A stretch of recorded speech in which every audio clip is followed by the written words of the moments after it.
அவர்களின் 109வது பிறந்த நாளை முன்னிட்டு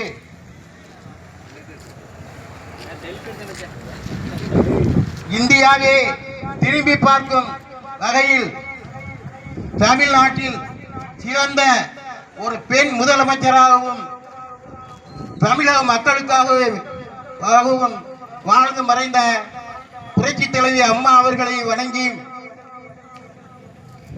இந்த விழாவுக்கு வருகை தந்த ஒன்றிய கழகத்தினுடைய செயலாளர் சந்திரன் அவர்களே, ஒன்றிய கழக செயலாளர் சுப்பையா அவர்களே, சோதனையான நேரத்தில் இந்த கழகத்தை கட்டி காத்து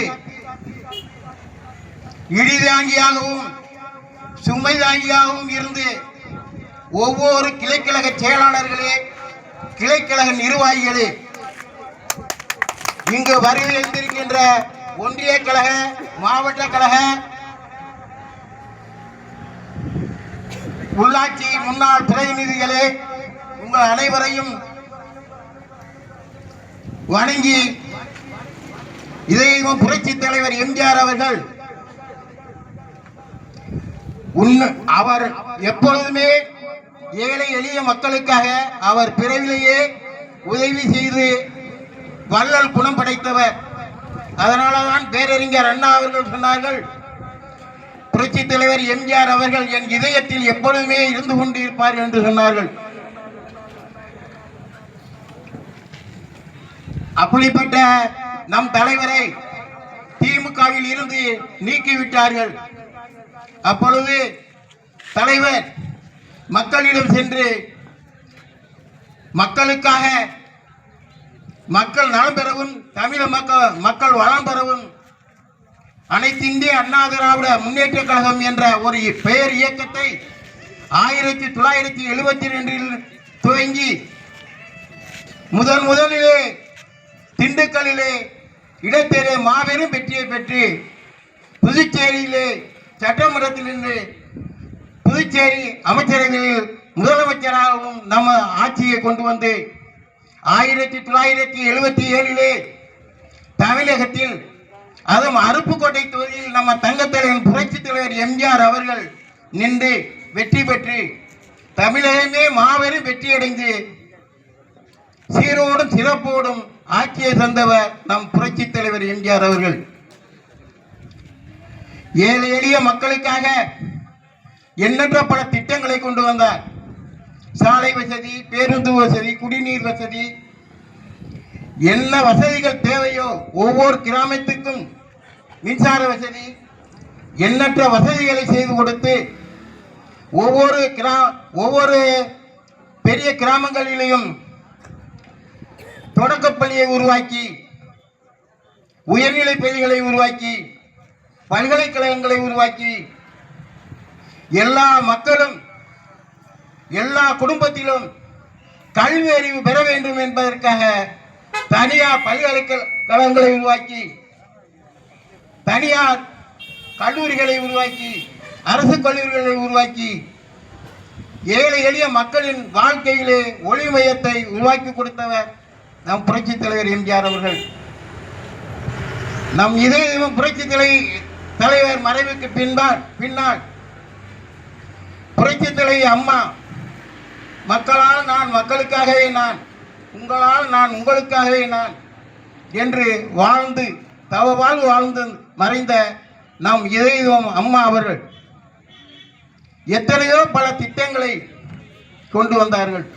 கருவில் இருந்து கல்லறை வரையிலான எண்ணற்ற திட்டங்களை கொண்டு வந்து தமிழக மக்களின் இல்லங்களிலும் உள்ளங்களிலும் தெய்வமாக இன்று வாழ்ந்து கொண்டிருக்கிறார்கள். அவருக்கு பின்னால்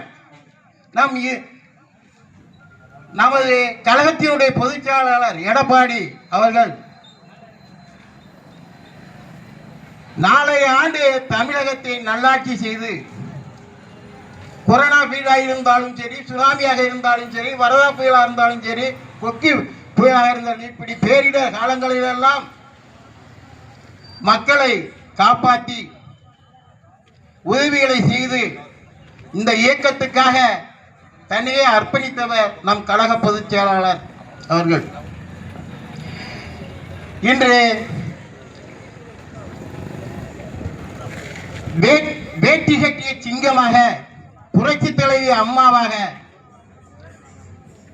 இன்று மக்களை காப்போம், தமிழகத்தை மீட்போம் என்ற பயணத்தை கையில் எடுத்து கிட்டத்தட்ட 180 தொகுதிகளுக்கு சென்று சட்டமன்ற தொகுதிகளுக்கு சென்று அங்குள்ள மக்களை எல்லாம் சந்தித்து அங்கு உள்ள குறைகளை எல்லாம் கேட்டு உங்கள் வாழ்வாதாரம் முன்னேற வேண்டுமானால் என்னென்ன தேவை என்பதையெல்லாம் அவர்களிடம் கோரிக்கைகளை பெற்று மீண்டும் ஆட்சிக்கு வந்தால் நான் உங்கள் கோரிக்கைகளை பூரா நிறைவேற்றுவேன் என்று சபதமிட்டு இன்று சீரோடும் சிறப்போடும் நம்மளையெல்லாம் வழிநடத்தி செல்கின்றார் நமது அண்ணன் கழக பொதுச் செயலாளர் எடப்பாடியார் அவர்கள். ஆனால் தமிழகத்தில் இருக்கின்ற இந்த ஆட்சி ஊழல் குடும்ப ஆட்சி. இன்று இருக்கின்ற அமைச்சர்கள் எல்லாம் 500 கோடி 400 கோடி என்று ஒவ்வொரு துறைகளிலும் ஒவ்வொரு அமைச்சர்களும் 1000 கோடி என்று கொள்ளையடித்துக் கொண்டிருக்கிறார்கள். இதனால் அமலாக்கத்துறையின் மூலமாக இன்று சில அமைச்சர்கள் எல்லாம் தேர்தல் வர்றதுக்குள்ள அந்த அவர்கள் விசாரணை வளையத்துக்குள்ளே மாட்டி கைது செய்யக்கூடிய நிலைமையும் இருக்கிறது என்பதையும் உங்களுக்கு தெரிவித்துக் கொள்கிறேன். இந்த திமுக ஆட்சி என்பது 1974-75 ஊழல் செய்வதற்காக அன்று இருந்த கல்யாண சுந்தரம் கம்யூனிஸ்ட் கட்சி தலைவர் அன்று இருந்த கவர்னர் கே ஷாவிடம் போய் ஒரு மனு கொடுத்தார். ஊழல் செய்தது திமுக அரசு மோசமான நிலையில் ஊழல் செய்து கொண்டிருக்கிறார்கள் என்று. அப்பொழுது அதை விசாரணை செய்து உடனே நடவடிக்கை எடுத்து ஊழல் செய்த காரணத்துக்காக கலைக்கப்பட்ட ஒரே ஆட்சி என்றால் அது திமுக அரசு தான். அப்படிப்பட்ட நிலைமை இன்று தமிழகத்தில் நிலவிக் கொண்டிருக்கிறது. அதாவது மதுரை இருக்கிற அமைச்சர் தியாகராஜன் பழனிவால்ராஜன் தியாகராஜன் அவர்கள் நிதியமைச்சராக வந்தார். அவர் வந்து 1 வருஷம் 1.5 வருஷம் 2 வருஷம் தான் இருக்கும். அவர் உண்மையான நிலைமையை ஒன்று சொன்னார். தமிழகத்தில் நிதிநிலை மோசமான நிலையில் இருக்கிறது. அப்படி இருக்கின்ற நேரத்திலே ஸ்டாலின் அவர்கள் மகன் உதயநிதியும் ஸ்டாலின் வறுமையின் சபரீசனும் 30,000 கோடியை ஊழல் செய்து என்ன செய்வது என்றே தெரியாமல் திகழ்த்திக் கொண்டிருக்கிறார்கள் என்று புலம்பிக் கொண்டு அவர் தன் வார்த்தையிலிருந்து புலம்பி விட்டார். அந்த செய்தி வெளியானதும் அவர் அமைச்சர் பதவியிலிருந்து நீக்கப்பட்டு இன்னைக்கு பொம்மை அமைச்சராக இருந்து கொண்டிருக்கின்றார். இந்த நிலைமையெல்லாம் தமிழகத்தில் மாற வேண்டும். நாம் எல்லாரும் ஓர் வழியில் நின்று நேர் வழியில் சென்று நாளே நமதே, இந்த நாடும் நமதே, சட்டமன்றமும் நமதே, வருகின்ற உள்ளாட்சியும் நமதே என்று கூறி இங்கு வருகிறது சிறப்பித்த இந்த நல்ல உள்ளங்களுக்கெல்லாம் நன்றியை கூறி நன்றி.